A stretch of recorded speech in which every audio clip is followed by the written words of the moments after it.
Hello. It's a great honor to be with you here today in the third National Dialogue. And I would like to thank the Institute at Mahidol University and the Asia Pacific Center for the responsibility to protect for having us here. We are very honored to have the opportunity to enter into dialogue with you and to have a bit of a frank discussion about what works and what doesn't work in terms of atrocity prevention. I will start by telling you that I am the executive director of the Auschwitz Institute for Peace and Reconciliation, an organization that works in about 87 countries around the world, mainly helping governments to prevent atrocities. And one of the things that we've learned working for the Auschwitz Institute is that we have a great difficulty actually explaining what we do. That is why I'm going to show you a very short video that says it better than I would ever do. Kerry? Genocide, much like a fire, cannot ignite alone. It must have fuel and a triggering event, and it can happen anywhere. Like each log on a fire, there are certain risk factors that make a society more susceptible. And if the stack is high, and a triggering event occurs that can act as a spark, maybe a disputed election, a terrorist attack, or a natural disaster, that spark can ignite a violent attack on vulnerable groups. Perpetrators start to blame victims for their society's problems. They may even initiate programs to eradicate that group altogether. This is genocide. Once mass killing starts, it is incredibly difficult to stop. The result is huge numbers of victims. 6 million Jews murdered in the Holocaust, 1.5 million Armenians, 800,000 Rwandans. They all started with a pile of risk factors, just waiting for a spark. If you take away those risk factors, then that same spark has a much less disastrous effect. The fire that may have spread uncontrollably can now be fizzled out. We are the Auschwitz Institute, and we are the only organization that works directly with governments to prevent atrocities by addressing the factors that put a society at risk for genocide to begin with. We work with government officials to develop policies that remove risk factors and make their institutions more inclusive. We help draft laws and build strong institutions that reinforce these policies. And we help governments provide redress to victims of past violence so that the citizens can learn to trust their governments once again. By training government officials to put preventative policies in place, we are helping to build a more resilient society around the world, societies that are committed to the protection of all people. This is instrumental in stopping processes that could turn violent. And when government officials rise to higher positions of power, they will keep preventative practices a priority and create permanent institutions dedicated to preventing atrocities, institutions that endure beyond the government of any one leader or party. Genocide prevention is not just about going into faraway places and stopping mass killing that's already taking place. It's about assisting in building societies all over the world that protect the human rights of every individual so that large-scale violence comes to an end before it even begins.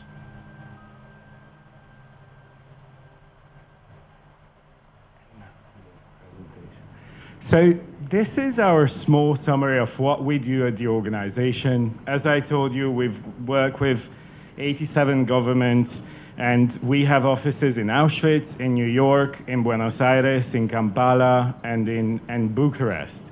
And today, Kerry and I, my colleague Kerry and I, we will be speaking to you about one aspect of that work, which has to do with dealing with the past and preventing atrocities. It's an interesting idea now that in order to prevent something in the future, you need to deal with the past. We have learned in our work, based on our experience, that atrocity prevention work is preventing things in the future is very often connected to dealing with the past. And I have a clicker, I think. And to start with, I propose to you a concept that we use a lot that covers in the work we do the idea of dealing with the past. Everything that has to do with policy that deals with the past. And the very exhaustive definition that we use for this in our work is that it is a complex of judiciary and non-judiciary tools that have been implemented in countries from the entire world, usually after a repressive regime or an armed conflict, to confront and to promote the settling of accounts with the legacy of patterns of systematic abuse against human rights and of grave crimes under international law. Very simply put, in post-authoritarian and post-conflict societies, measures arise that deal with the past and try to disrupt what happened in the past and make sure it doesn't happen again, either in the same way or in a different one. And I'm asking you and asking myself as we are going on this journey, why is transitional justice important for mass atrocity prevention? One of the great scholars of the field of atrocity prevention pointed to a very important research finding. Genocides, mass atrocities happening in the past are the strongest predictor of mass atrocities happening again in the future, statistically. And she says, I am mindful of the observation that perpetrators of genocide often are repeat offenders because elites and security forces may become habituated to mass killing as a strategic response to challenges to state security, and also because targeted groups are rarely destroyed in their entirety. Basically, what Half and her colleague Fine point to is that killing, mass killing in a society that experienced genocide and other mass atrocities becomes part of the way those societies might deal with conflict. There's a habituation to using mass atrocities as a way of dealing with problems in the society. But does this mean that, does the fact that genocides and mass atrocities are predictors, the strongest predictor of things to come, does it mean that every society that experienced genocide and mass atrocities is doomed to have mass atrocities in the future? And this is where transitional justice comes in as the solution to this problem. Dealing with the past actually disrupts this cycle of violence and of normalizing mass atrocities as part of societal interactions. Because transitional justice is the policy complex that has one of its objects the altering of the societal relations that led to the perpetration of abuses in the past. It actually disrupts this idea that it's normal to commit mass atrocities to solve problems. Transitional justice is an essential component of any mass atrocity prevention strategy. It can penetrate to the core of the structures and habits that allow for mass atrocities to happen. And one of the theoreticians of what transitional justice is Clara Sandoval Villalba, and she describes four things that usually happen in a comprehensive process of dealing with the past. The first one is the justice process, bringing perpetrators of mass atrocities to justice and punishing them for the crimes committed. The second one is the reparations process. Redress victims of atrocities for the harm suffered. This is focusing on the victims. And the truth process, fully investigating atrocities so that society discovers what happened during the repression conflict, who committed the atrocities, and where the remains of the victims are. As you know, and as you have heard and witnessed, mass atrocities are veiled in secrecy. Even knowing the truth about what happened is actually cathartic and influencing society's way of dealing with human rights and their destruction and their suspension. Institutional reform process, ensuring that such atrocities do not happen again. And this is where we are speaking, the topic of your meeting today, dealing with the past through education and memories. It's very much about how institutions promote through education and other means the memory of the atrocity, and how do they interpret it for the future of society. So these are the 4 processes that take place in transitional justice, and now I'm giving you a quick example of several mechanisms of transitional justice. Mind you, these ways of dealing with the past don't all happen at the same time. Every society has a preference for different mechanisms or for different combinations of mechanisms. And I'm not going to dwell on this a lot because we will speak about memory today. That's the central point of the discussion. But for example, prosecution, which you all know, is actually bringing people in front of a court and charging them with crimes committed. Lustration vetting, which is getting rid of elements of a bureaucracy that committed atrocities. It's not a criminal procedure, it's an administrative procedure. It happens through bureaucratic means, not through the justice system. Rehabilitation, putting into a good position the actual people who were harmed by the crimes committed.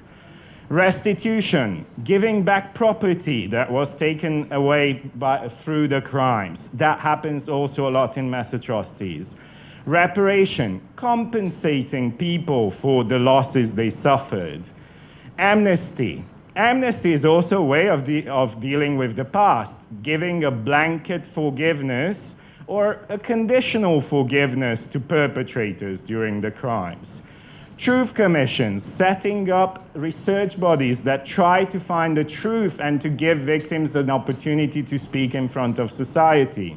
Institutional reform, changing the institutions that committed the atrocities to make sure they don't do so again in the future.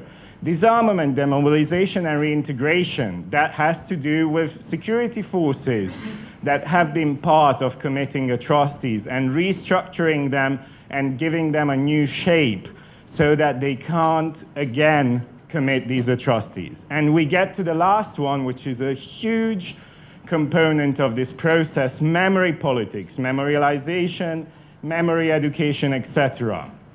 Why are we focusing today from the AIPR perspective a lot on speaking about memory and memorialization? For many reasons. One of the first reasons is that memory happens first. Before all the other things can happen, the most basic and primary reflex in a post-atrocity or ongoing atrocity society is for the people who have lost, or the people who have lost someone, to honor the memory of those victims and to have the opportunity to share with society what happened, to assert the truth. So memory initiatives you see emerging very early in the process of dealing with the past, and very interestingly, they are not the reserve of the government. They happen with civil society, individual initiatives that sometimes take larger societal aspects, and sometimes they are embraced by the government, but not necessarily so. Another issue why we focus a lot on talking about memory policy and memory initiatives is that memory initiatives are probably the dominant form of transitional justice nowadays. Because of the limited resources and because of limited commitment from governments to other processes of transitional justice, very often this is what societies can do, memory policies, and then they push for other approaches too. So that's why we dedicate lots of thinking, lots of resources within our institute to understanding how memory policies work. And I'm very happy that Kerry Whigham, our colleague, is here to speak to you about memory politics, memory policies, and he does so. He's our primary expert within the Institute on this issue. Kerry? Thanks so much, Tibi. Thank you all. It's a real honor to be with you here today. I'm sorry that I can't speak to you in Thai. So as Tibi said, my name is Kerry Whigham, and I'm the Academic Programs Associate for Online Education and Research Initiatives at the Auschwitz Institute, and I'm also an academic, so I work at the Institute for Genocide and Mass Atrocity Prevention at Binghamton University in New York in the United States. And as an academic, my research is primarily on memory-related issues, how post-atrocity societies deal with a violent past, and how that dealing with the past, how the way that they think about the past impacts their present and future. And that's what I'm going to talk about today. And I know that's what the main focus of this meeting today is. So I'll start just with a really basic question. Tibi talked a little bit about what transitional justice is. I want to talk about what memory is. What exactly do I mean, and do we mean when we talk about memory in the context of a post-atrocity society? Now, obviously, we're not talking about the same kind of memory necessarily, of remembering what you ate for breakfast this morning, or remembering where you put the keys to your house or your car, right? This is more of a social memory. It's a metaphor for the way entire societies or groups within a society think about the past. And memory, this concept of memory is related to the concept of history, but it's not necessarily the same thing.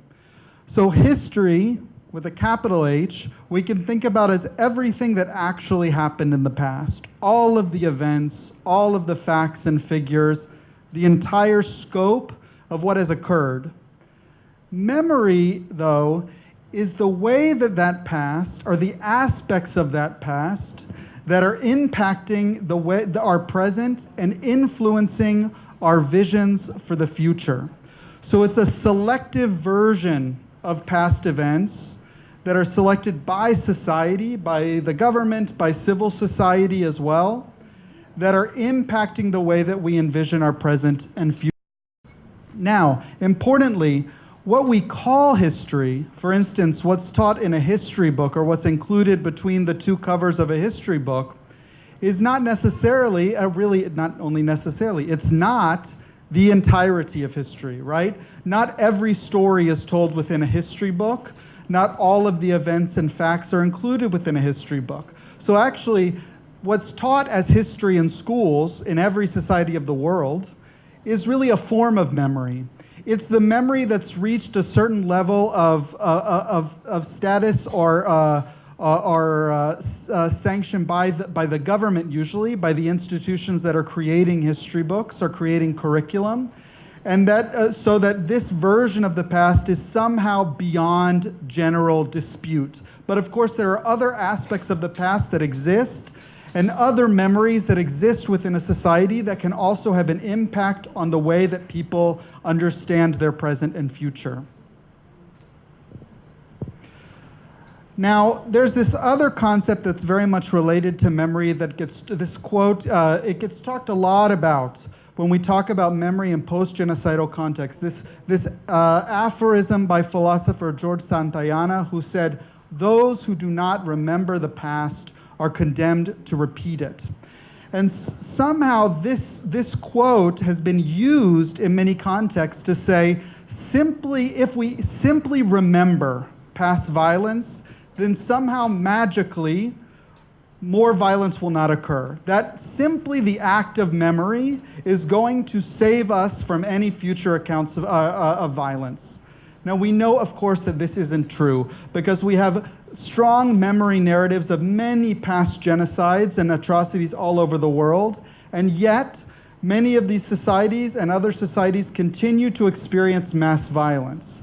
So what I want to say is that memory of past violence is not on its own preventive. It's not always and only preventive. In fact, memory of the past can be used to provoke further violence, right? There are many instances that we can think of in societies all over the world where leaders have used the past as a way of mobilizing people to increase levels of violence, to persecute or commit acts of violence against other identity groups. So it's not always preventive. In fact, sometimes it incites violence. But memory is a dynamic force. Memory is always changing. It doesn't sit still. It's always part of a public and social conversation. So this is actually, one, an opportunity, and two, a challenge. It's an opportunity because if we're living in a society where the past is being used to instigate violence, to increase hostility between groups, there's the possibility to change that. It doesn't have to stay like that because memory is always changing. But it's also a challenge because since memory is always changing, it means that we can't just say, okay, we're going to do a memory project, we're going to change the way that society thinks about the past, and then say we succeed in that, we can say, okay, check, that box is done, now we can move on to other things. No, because memory, there's always the chance that that same memory can be picked up again by someone and transformed yet again to start creating violence against other groups. So memory is something that we always have to work at if we want it to be a preventive force within society. So what I say is the preventive capacity of memory, the ability for memory to prevent violence, relies largely on the intention of the memory practices that we initiate and what those practices, our initiatives, are doing. But how can we tell if a memory practice or initiative that we do is contributing to prevention? It's really hard to measure whether something is preventive, because if we succeed at preventing something, it means nothing happens. But then, how do you know that that thing was just not going to happen to begin with, right? Especially for skeptical people, it's really hard to prove to them that something was going to occur, and then we did this one thing, and because of that one thing, it didn't happen. That's really hard to prove. But we don't need to prove that to show that something is preventive. Because we know that atrocities, genocides and other mass atrocities, and the prevention of those atrocities don't just take place like that, overnight. They're long socio-political processes. They happen over many years of time, and we have many points in which we can intervene to stop atrocities from happening long before killing starts.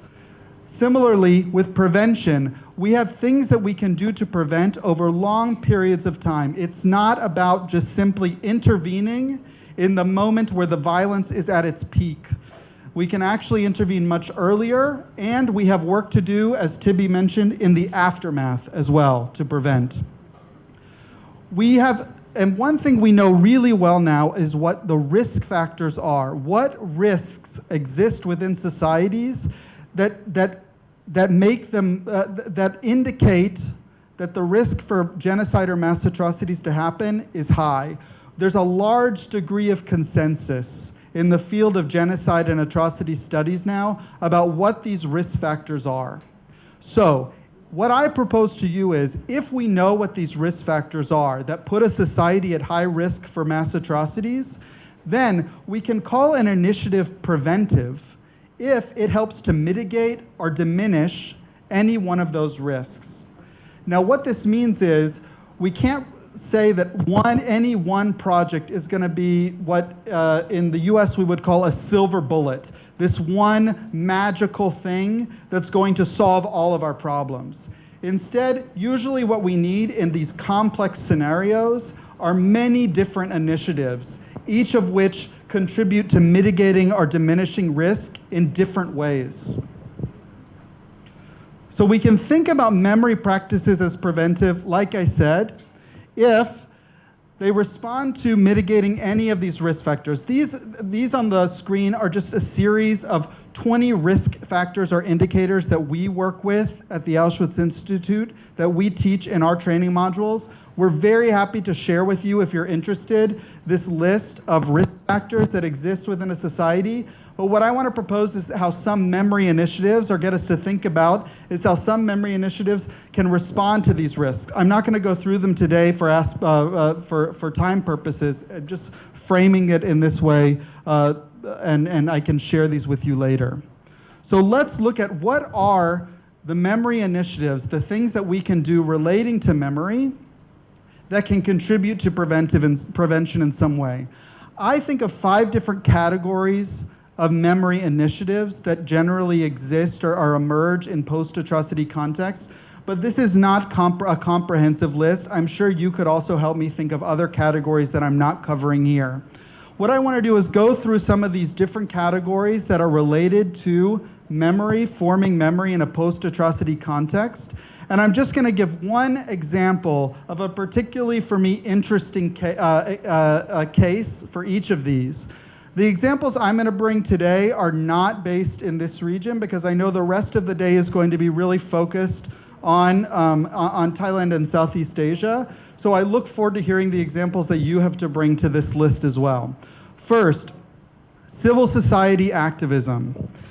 Activism is one of the most important factors within a mid-atrocity or post-atrocity context that shapes the way a society understands its past, understands that violence. And I put it first here because often civil society activism is the first, civil society is the first group to emerge in these contexts to ask for a different way of thinking about what's occurring. Because oftentimes we know the perpetrators of mass atrocity violence are the state. So the state, when mass atrocities come to an end, are not necessarily very interested in dealing with the atrocities that have taken place in the past. So it requires activism from civil society to push society more broadly to address those crimes of the past. One of the most famous examples, international examples of civil society activism are the Mothers of the Plaza de Mayo in Argentina. This is a group of women who, during the military dictatorship in Argentina, which lasted from 1976 to 1983, around 30,000 Argentinians were disappeared, kidnapped, and killed because they were declared to be political subversives. The mothers of those young activists started meeting and taking to the streets, and every Thursday they started meeting in front of the presidential palace and demanding the return of their children. Their slogan was Aparición con vida, which means we want them back alive. They were taken from us alive, we want them back alive. These women began their gatherings during the height of the political violence in 1977, at great risk to themselves. And it was largely because of their continued visibility and activism that the dictatorship came to an end, and after that, that these larger political processes like trials, like reparations, began to occur in Argentinian society. There's actually a parallel to this in Indonesia now. I'm sure as many of you know, the mothers of the activists, 13 activists who were disappeared in the 1990s for protesting the Suharto regime, these mothers also meet every Thursday in front of the presidential palace in Jakarta with the black umbrellas. So they were very much inspired by the Mothers of the Plaza de Mayo. Of course, there are many other forms of activism as well that contribute to memory. Historical dialogue programs. Oftentimes, societies that have a history of past conflict, the divisions, the social divisions that exist in that society that led to the violence still exist, even when the physical violence comes to an end. So there are some societies that we think of as particularly deeply divided based on identity. Historical dialogue programs are initiatives that emerge in societies where not everyone agrees yet on what happened in the past. There are different perspectives. There are different ideas about what the past entailed, what happened and why. So these dialogue programs are about bringing together different people and looking at the past, talking about the past, and trying to reach new levels of consensus about the past. There are many examples of this. I'll give you an example of one that we're working on at the Auschwitz Institute in my home country, the United States, where there are high levels of police violence, particularly against Black Americans. So this program is one that we're doing in partnership with the U.S. National Center for Civil and Human Rights. And we bring together police forces from across the United States, leaders of police forces, and talk to them about histories of police violence in the US relating to Black American populations and how those histories are impacting present day violence against African or Black American populations.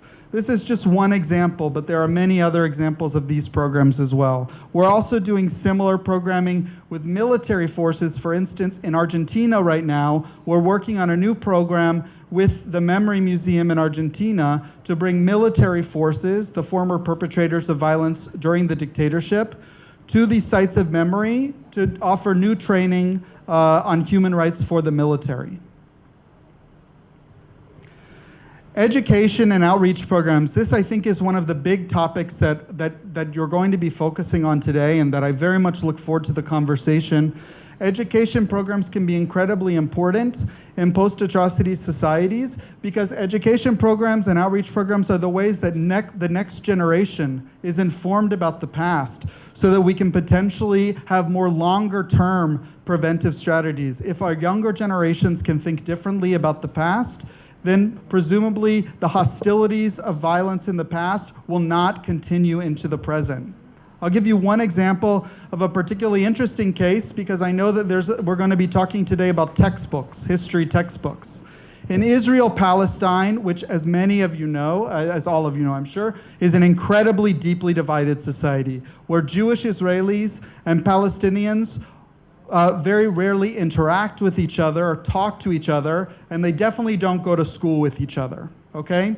So what happened is this one group of high school history teachers decided to get together and write a new history textbook. And this is a textbook in parallel because each side, each identity group of the two identity groups in Israel-Palestine teaches a different version of the past. And the children from that group only learn one version of the past, right? They don't ever hear the other narrative.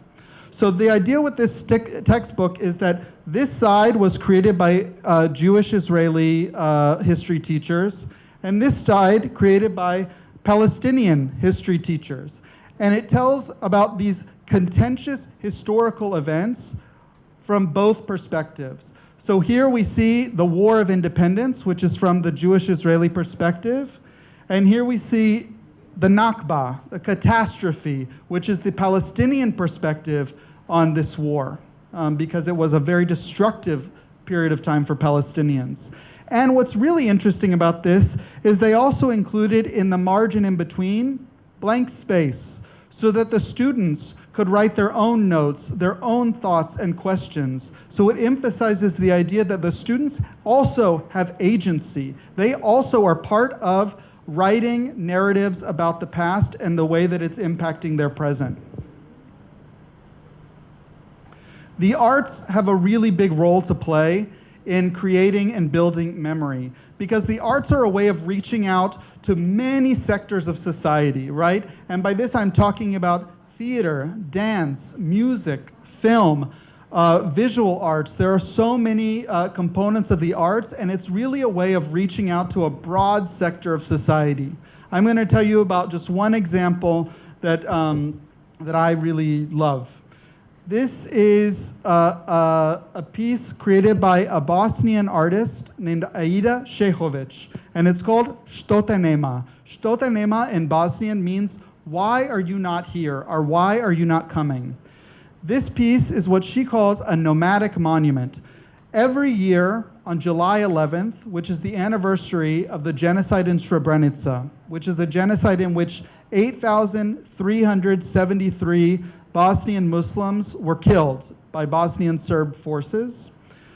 Aida goes to a different city around the world. This year, a couple weeks ago, it happened in Venice. And in a public area, she invites people to fill small Bosnian coffee cups, so these small coffee cups with Bosnian coffee.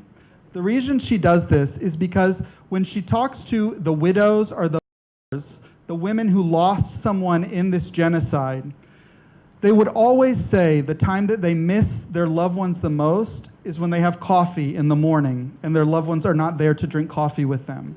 So she collected these coffee cups, one for each of the victims, and invites passersby to fill the cups of coffee and leave them undrunk in the public square in memory of those victims. But this is also an opportunity, and it's amazing because I experienced this a couple weeks ago, where people are just coming in off of the streets, and it's an opportunity to talk about the past, to teach people about this past, and also to build community, to create new connections across boundaries that exist between different countries. There were people from all over the world visiting this monument on July 11th this year, and it was a fantastic thing to see. And finally, one of the biggest categories and probably the most often spoken about categories for memory initiatives are building sites or spaces of memory. These are actual physical structures or spaces that are used to evoke the past, to make people think about the past, to honor the victims of past violence. I'm going to give just a few examples of some that are not, oftentimes and traditionally, these monuments and memorials look like just a statue in public space, okay? This is what we traditionally think about as a memorial. Just we build a statue to someone in a public square. Oftentimes these statues do very little, right? You build a statue and it just becomes a part of the landscape. People stop even noticing it as you pass by it, you know? It's just a part of the architecture. What I want to talk about are some sites or spaces of memory that are trying to be much more than that are actively running programs to become lively, vibrant spaces that bring people together and are trying to address some of the risk factors that exist within a society. So sites of memory that actually become preventive and aren't just checking a box off the list of saying, okay, we built a memorial and now we move on. The first one, this is a picture from ESMA. ESMA was the largest concentration and torture center in Argentina during the dictatorship. I mentioned this before. ESMA was a military training facility that has now been converted into a memory site. In this building, this is the building where actual victims were detained and tortured. And this building has been converted into a museum space and a training facility to teach people about what occurred during that violent period. And they're doing some incredible work in this building. But the curators of this site had a challenge because ESMA is not only this building, it's also 33 other buildings because it was a big military training facility. So they had to think, what are we going to do with these other buildings in this space? And the answer they came up with is really fascinating. First of all, they gave almost all of the other buildings to human rights NGOs. Different NGOs working for the preservation and protection of human rights today in Argentina. So this space of human rights violations in the past is now a space for protecting human rights in the present. And they also created a beautiful cultural center. And that cultural center is open to the public. Every event that occurs there is free. And they have theatrical productions, dances, concerts, film screenings, art exhibitions.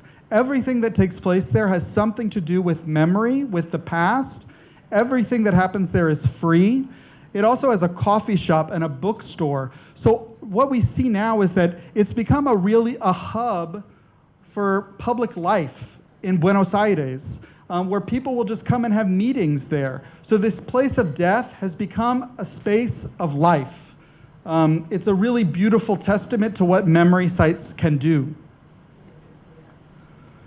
This is the District 6 Museum in South Africa. District 6 was a site of one of the largest mass, really instances of ethnic or racial cleansing during apartheid in South Africa, where everyone who was not white, a white South African, was forced to leave this district in South Africa. Today, the District 6 Museum stands there to tell that story and tell the story of apartheid in South Africa more broadly. But what's particularly interesting about this is it is a traditional museum, so you get the story of apartheid in South Africa. But also they run a lot of programs, for instance, bringing young people from all corners of South Africa here, training them on and helping them to develop community-based programs that deal with racism are human rights issues in their own small communities, and then giving them small amounts of funding, tiny grants, to go back to those communities and initiate those programs all across South Africa. So this space has become a hub for creating many smaller programs and memory initiatives dealing with very current issues in South Africa today. This is a new memorial that recently opened up in my country, in the United States, in the American South. The American South has a long history, all of the United States, but the American South in particular has a long history where slavery existed for a very long time in the American South. I'm from the American South, where Black Americans were enslaved until 1865. And then after 1865, when they were no longer enslaved, there were still many, many laws for over 100 years that kept them persecuted and as lesser human beings. During that period of time, what would happen is that many thousands of Black Americans, especially Black men, would be attacked by white groups and then hanged publicly, lynched, we call it, in public spaces. And people would come and gather and watch these lynchings, these public hangings, eating popcorn and having picnics and eating meals as if it was a form of entertainment. This happened for many, many decades.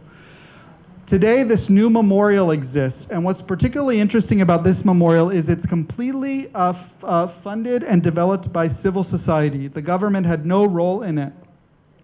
And you can see that from this vantage point, it looks like a fairly traditional memorial with some columns. It's almost referencing this ancient Greek architecture. But when you go inside, it becomes something different. You see that all of those what look like columns are these pillars that are hanging from the ceiling, and you walk under them. So it's almost like these hanging bodies. And on each of these pillars are the names of all of the men and women who were hanged illegally. And each pillar represents a different county or district within the American South where this took place. There are, as you can see, really thousands of these pillars. What's particularly interesting about this memorial, though, is it doesn't stop here. They had this idea, we don't just want this memorial to exist in this one place. We want it to spread outward. So, outside, where you see these columns, they also made all of these columns again, the same ones, and laid them out here. And they sent out an invitation. Each of these districts across the American South can initiate in public reparations policies, for instance, formally apologizing and trying to do something to deal with racial inequality today. And if they do that, then they take their stone and move it to a place in their own district and put it in the public space so the memorial spreads outward. And in that place, a tree is planted. So the tree grows up and everyone knows that that district or county took the stone and put it there. So this is a very interesting way of making the memorial spread outward and to encourage social change and activism today. And finally, this is another initiative that's really civil society, well, two initiatives that are civil society led that take place on a much smaller scale. Here we see a project called the Stolpersteine, or Stumbling Stone Project. This was developed by a German artist named Günter Demnig. And what Demnig decided to do is he wanted to put one small stone, brass plaque, about this big, in front of the house of every person who was victimized or killed by the Nazis during the Holocaust, during the World War II period, across Europe. So he started this as a sort of vigilante project. He just started putting the stones himself without any approval. And now it's grown to have some public approval, and now there are over 60,000 of these stones in more than 18 countries, or in 18 countries across Europe. And a similar project exists here in Buenos Aires. This is called the Baldosas project. A baldosa is a street tile, a sidewalk tile. And here, groups of people come together within a community and create these beautiful, colorful mosaics and put them in front of the houses, our places of work, our schools, of people who were disappeared during the military dictatorship in Argentina. And what's particularly wonderful about this is that it's not just one person that creates these, but the whole community comes together. They even get school children involved. And it's a way of educating school children about the past and making them feel, and educating them in becoming active in preserving that past. There's this famous quote from an Austrian philosopher, Robert Musil, who says, "There's nothing in this world as invisible as a monument." And this is referring to, like I said, those traditional monuments, those statues that get built in public spaces, and they become so much a part of the landscape that we stop seeing them. The way that I would argue we can make sure that those monuments are not invisible, that they're incredibly visible, and that they contribute to prevention, is to make sure that those spaces and all of these initiatives are filled with activity, with life, with vibrancy, that is not only dealing with the past, but that's also asking, what are the risk factors that exist today within our society, and how can we use the past to address some of those risk factors, to mitigate those risk factors, and therefore make sure that violence doesn't happen again in the future. Thank you very much for your attention. Kap Kung Kruk. Thank you so much for the great presentation. I think one of my questions when I read through all this is that how are you going to fix memory, Very difficult when you try to abuse memory, history to memory. And I think the role of educators are very important. But again, how are we going to come to the consensus among educators? What kind of memories, what kind of history that we want to present to the children or present to the next generation? What are the process of doing that? I think in itself, it's very difficult for me. That's the first question. The second one is that the problem in your country is that how do you fix your president who is a racist? Because that's the president of the country, supposed to be liberalized, but then he led the example of repeating all this, How are you to tell your president not to do that? Thank you. Thank you very much for your presentation, because I am Latin Americanista, so I very understand what you are presenting about Argentine in society.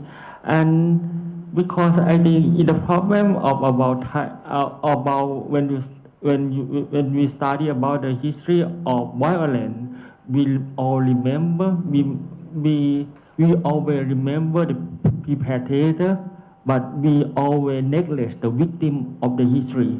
So that means, even though, for example, in case of Thailand, recently we have case about a car accident in last 9 years about, but we remember the perpetrator Prawa, but we don't know the name of the victim. So that's why we always forget the name of the victim, and we always forget the story of the victim.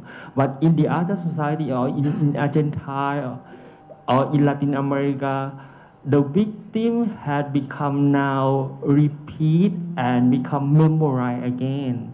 So it's different between Thai society and Latin American society.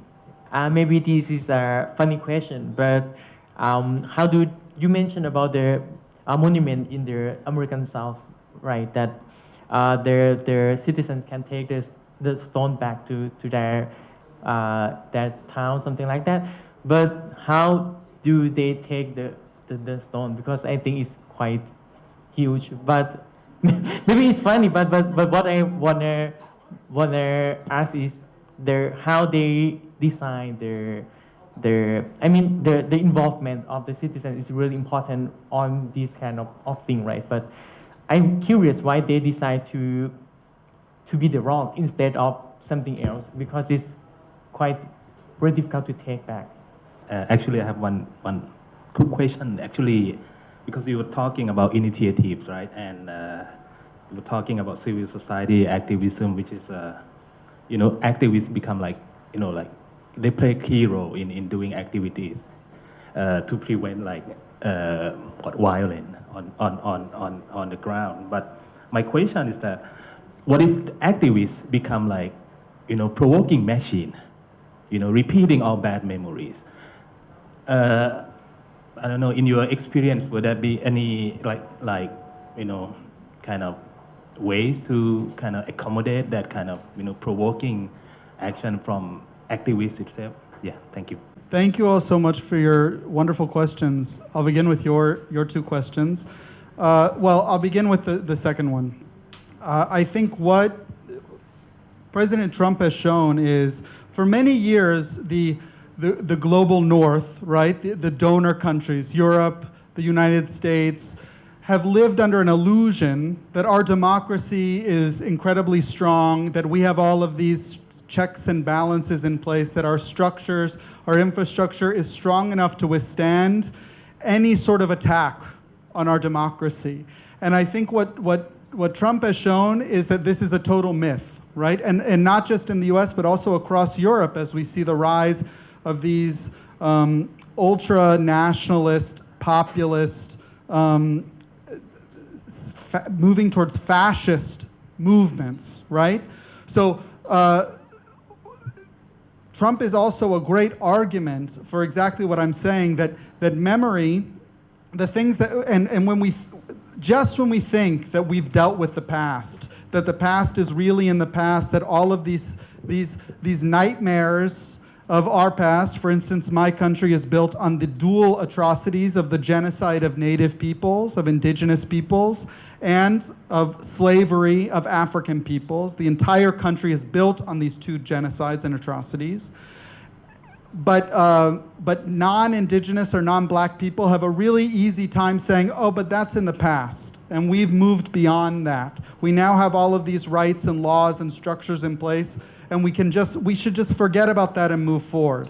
And what Trump has shown is that no, it's not at all in the past. Those same hateful, racist discourses can be used to mobilize an entire sector of American society that until recently was able to, felt unable to speak their hatred openly because it was socially unacceptable. But now Trump has made it acceptable to be hateful again, to be divisive, right? And so this is the huge challenge, and also leads into the other question, and the question, it's really related to several of your questions. The importance of civil society in these moments when the state and the government is actively working against an open, human rights supportive or inclusive discourse. Civil society becomes key in providing a voice of opposition.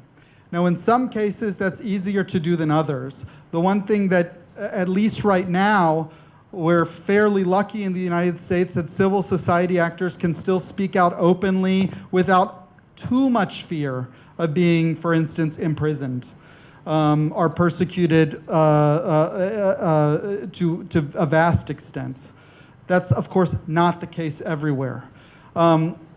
Nonetheless, in every case around the world that I can think of, it's hard I can't think of one where the state was the first actor to say, let's deal with that stuff that we did in the past. It always emerges from the grassroots. It always comes from civil society upwards.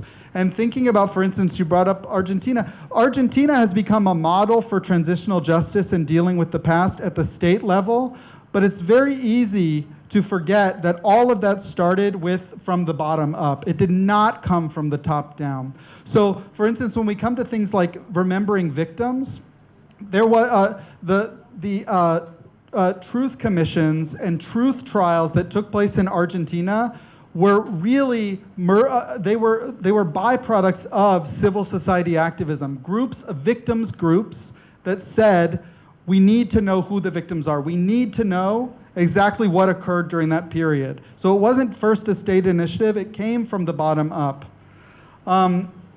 As for the question about the monument in Alabama and the American South, not just anyone can come from a place and take the stone back with them. It has to be the governmental leadership of each district. And they can't just say, we want the stone and we'll put it up. They have to commit to doing a whole range of activities, political and social activities, so that the entire community is involved in these acts of remembering. And they have to commit to putting the stone in a very public space. So they can't take it back and then put it in a closet somewhere in the city hall. You know, they have to put it somewhere that respects and honors the victims that are listed on that stone. Did I forget? Activists and post-atrocity having violence. Oh, yes, and this is also an important and difficult topic because particularly in, as I mentioned, deeply divided societies where there still doesn't exist consensus on what exactly occurred in the past and who was the victim, right? Because for instance, in Bosnia with the coffee cup thing, we've got a place where there are 3 different principal identity groups and each group believes that they were the victim of the other group, and that the other group was the perpetrator, right? But if you interview the different groups, they would all say that they were the victim and the other people were the wrongdoers, right? So in those situations, it becomes particularly important to one, encourage, and this is hard. I'm making it sound really easy, but as you know, it's so difficult. One, make only supporting and encouraging discourse that supports a human rights framework, that starts with a basis of mutual respect. The idea that I may disagree with you, but you are still a human and therefore you have the same rights as I do. And the discourse has to start from that point. And 2, that's a time when these programs of historical dialogue that are about creating that are trying to bridge gaps, finding, are there commonalities? Are there things we can agree on? And oftentimes that happens not by talking about the past, because usually when those conversations get stuck on the past, they devolve into chaos, because no one wants to cede any territory on their perspective of the past. Oftentimes in those cases, it can become most productive to think about what can we agree on of what we want our country to be in the future? There have to be some things that we agree on, that we can collectively agree on for the future. And that's what in those cases, it seems to me the most productive thing is to focus on that. Thanks, Kerry. I will add just a few things. My perspective is a bit different, coming from mostly dealing with governmental policies and also with managing processes within civil society.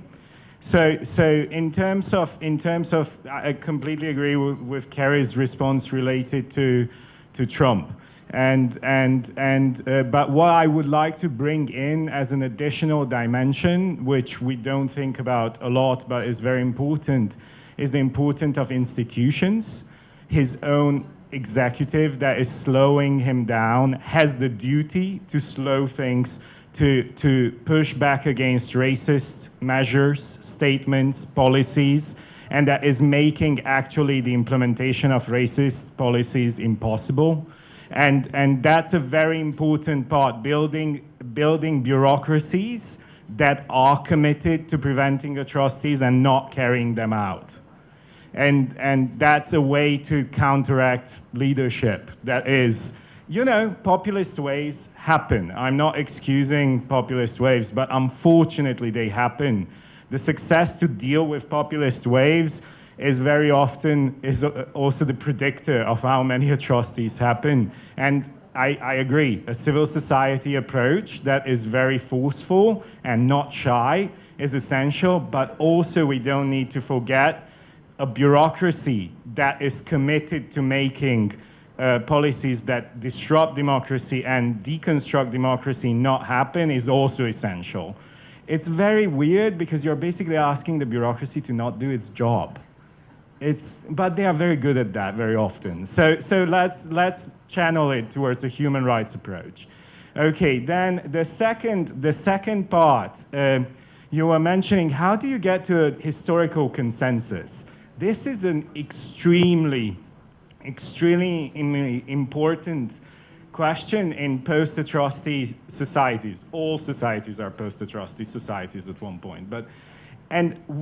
From a policy perspective, what we have learned at the Institute, and this is no recipe, but what we see as opportunities for actually coming towards a democratic consensus related to history has had to do not as much with one streamlined process of historical writing and rethinking. There are very often historical commissions set up to analyze the history and then publish the official government-sanctioned history of the conflict.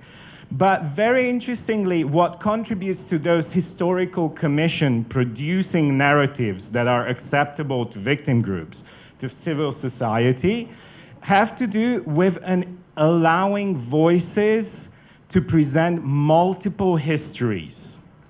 The opportunity to democratize the voices of history, moving from history as it was taught during the conflict to memories and histories of victims, of bystanders. Actually, an inflation of personal and institutional histories allows very often for a democratic state that makes that oppressive, nationalist, harmful, violent official history to collapse and to be attacked by sometimes individual and weak things. And there's a combination of this. It comes through the sensationalist media sometimes allowing for histories, personal histories to come forward. Academics play an immense role in this by putting forward the stories and the histories of institutions in a forceful way. And that, of course, it's impossible without state cooperation to get to consensus. And there are civil society consensus that develop, but when it gets to transferring that into textbooks and approaches to education, you need the state. If you want, I have lots of stories. My colleague Clara Ramirez Barat is working currently. It's part of how do you transfer these civil society narratives into state-sanctioned education programs, and we have some practice around this. And it has to do with inflating the process and including actors from parents associations to teachers associations, student associations, bringing in, of course, the bureaucracy of the Ministry of Education and every possible interest group to actually have a long process that then is impossible to contradict for lack of legitimacy. That's the bureaucratic story to it. But I think initially it starts with a democratization of historical space, which is not a characteristic. Then I just have, are we going too long? I have about the victim-centric history. That was a decision, because if you think back how Latin America focused on dealing with the past, pre-Truth Commission, before the dictatorships have fallen, it was all about the perpetrators. And the civil society in Argentina, in a very strange way, decided to, in order to be able to reach out beyond victims' family to whole of society, to emphasize, it was a strategic decision of several NGOs to emphasize the stories of victims, because that would bring the rest of society to understand that this is about suffering.